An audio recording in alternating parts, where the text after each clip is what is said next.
no tener reacciones inespecíficas. Si la polimerasa no fuera hot star, en cierta temperatura ya comienza a actuar y comienza a obtener productos, y lo que le conocemos productos inespecíficos durante la amplificación. Eso puede ser muy grave, eso acarrearía que tendríamos que realizar procedimientos extras en la que no verifiquemos que lo que estamos obteniendo no sea un producto inespecífico, y entonces por eso este tipo de enzimas hot star son las adecuadas. Para la reacción enzimática se utilizan aquí podemos observar los dinucleótidos, en este caso, bueno, los mononucleótidos, ya sea adenina, timina, guanina, citosina, como unidades que van a servir en la polimerización. En este caso, sales como magnesio, que van a servir para la reacción enzimática como cofactores enzimáticos para que la polimerasa pueda actuar.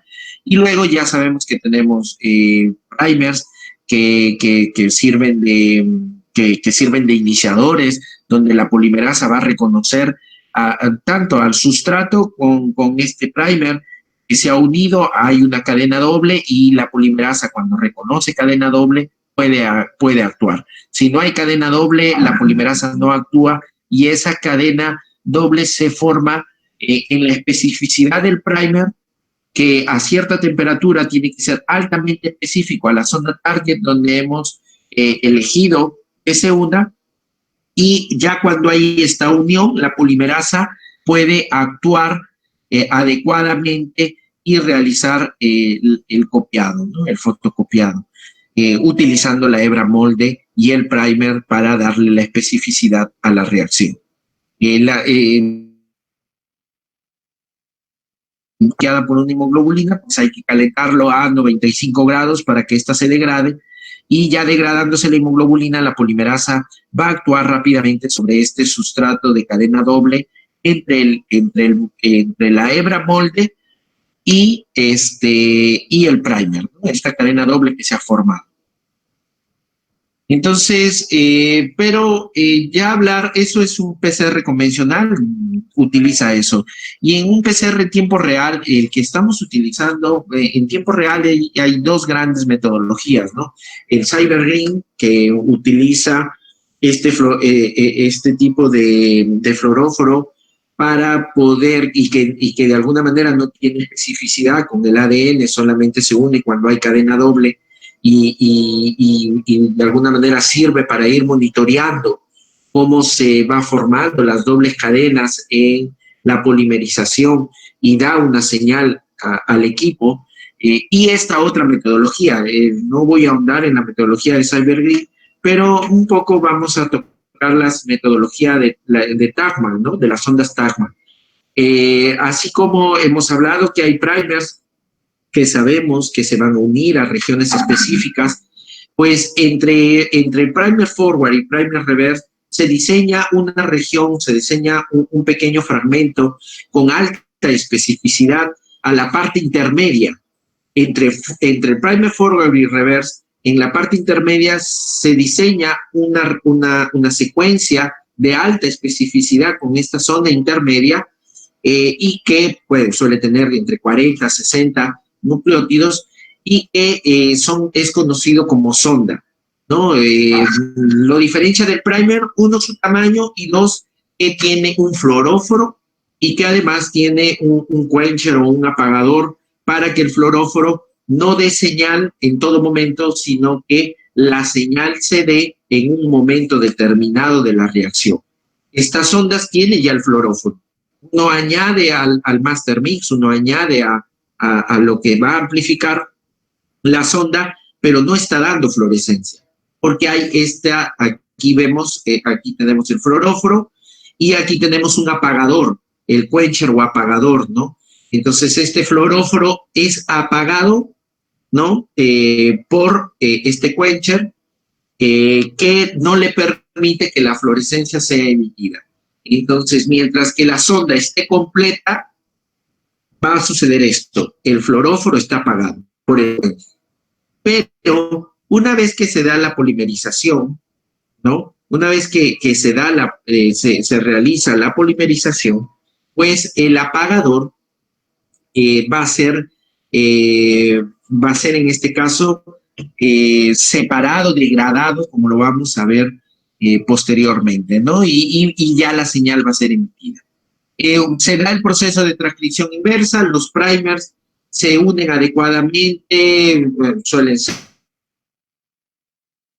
unos politiminas, unas cadenas de politiminas que se unen a las poliadeninas del RNA y se da la parte de transcripción inversa que es a una sola temperatura. Esta transcripción inversa también es una enzima que está añadida en la reacción y que va a producir de RNAs, va a producir cadenas de cDNA moldes que van a servir para la polimerización ya de una polimerasa que trabaja en ADN y no en ARN. Entonces, es importante entender que primero estamos hablando de un virus RNA.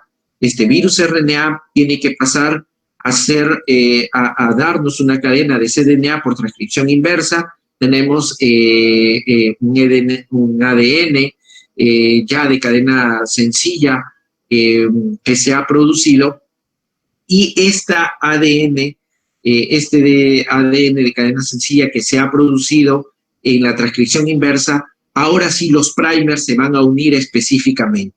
El primer para la transcripción inversa repito que es una cadena de politiminas que se van a unir a las poliadeninas, en ocasiones son ancladas, tienen un nucleótido de anclaje, adenina, guanina, una citosinotimina que le va a servir de anclaje.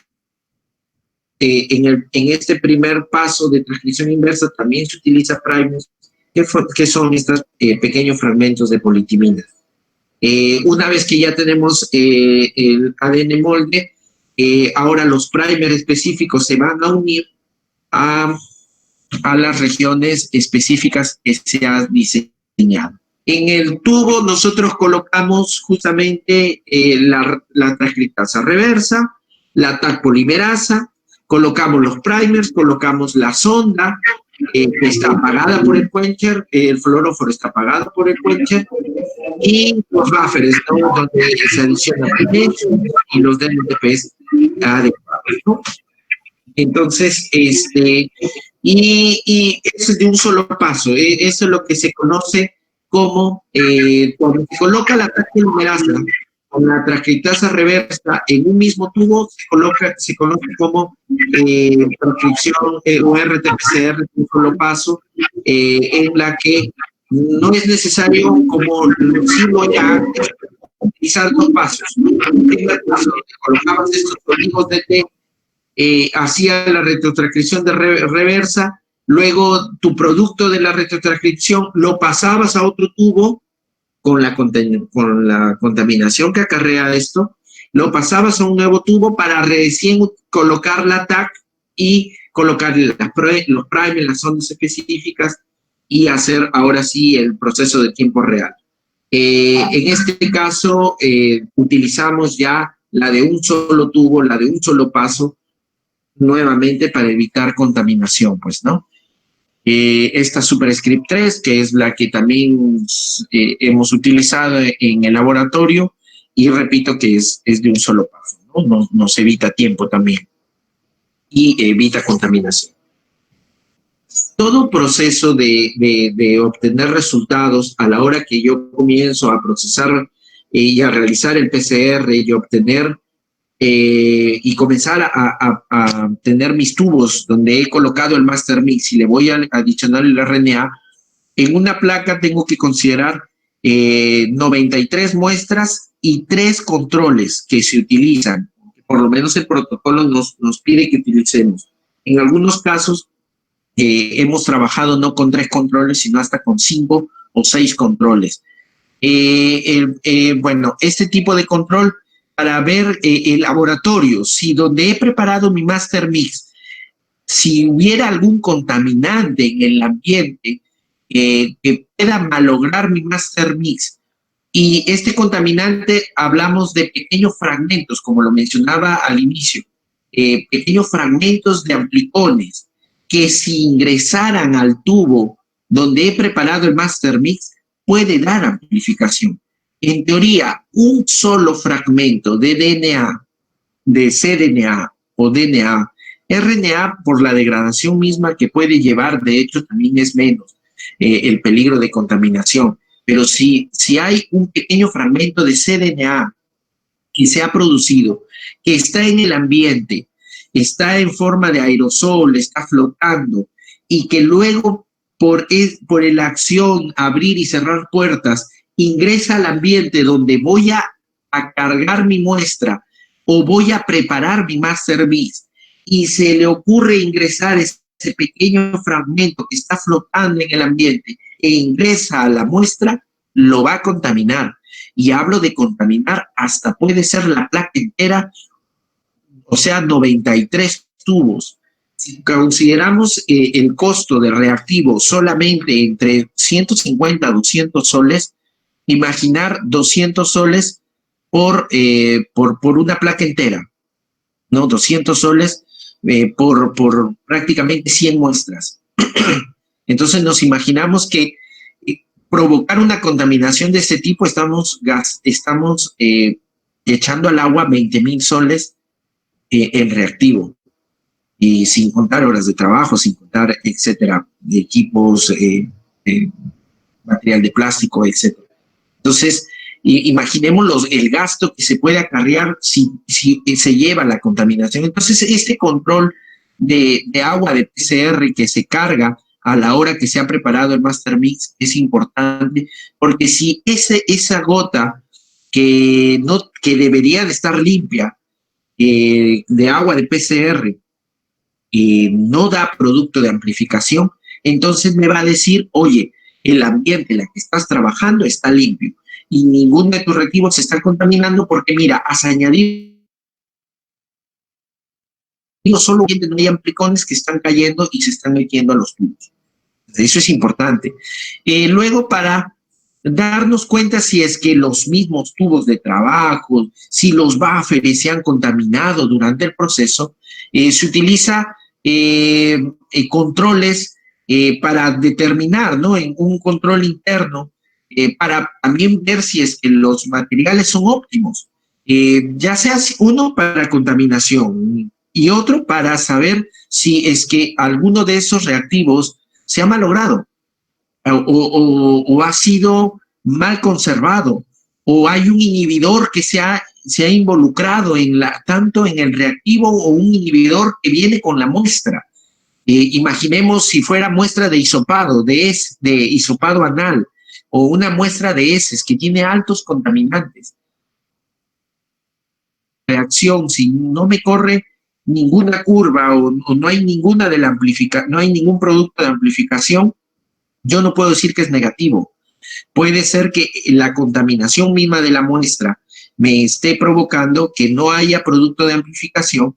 Entonces, para yo verificar que por lo menos haya un producto de amplificación y no sea que haya un inhibidor que se haya involucrado en la reacción, entonces tengo que tener un control interno. En este caso, el control interno se utiliza el RNA-P, que es uno de los genes internos que se utiliza. Hoy estamos utilizando el GAPDH de la vía del fosfogliceraldehído como gen interno, RNA, ¿no? Para determinar RNA también de las células normales de la mucosa que se ha extraído además. Entonces, estos controles internos me ayudan a decir, si el control interno amplifica, significa que todos los reactivos están ok, y además significa que no hay ningún inhibidor presente en la muestra. Por eso también se utiliza este control. Y luego hay que utilizar un control positivo en la que me diga que tal vez uno de los reactivos o uno de los materiales están contaminados y que me debe de amplificar, ¿no? O sea, que me debe de dar curvas adecuadas. Normalmente suele ser fragmentos del RNA extraído de COVID anteriormente. Hay kits que vienen con sus propios controles positivos y negativos. Entonces estos controles positivos son RNAs de COVID que deben de amplificar sí o sí, porque si no, diría que algún reactivo se ha malogrado. No ha sido bien conservado, un inhibidor ha ingresado, algo no está bien durante el proceso. Son los controles que llevamos. Las condiciones térmicas son las temperaturas, el de uso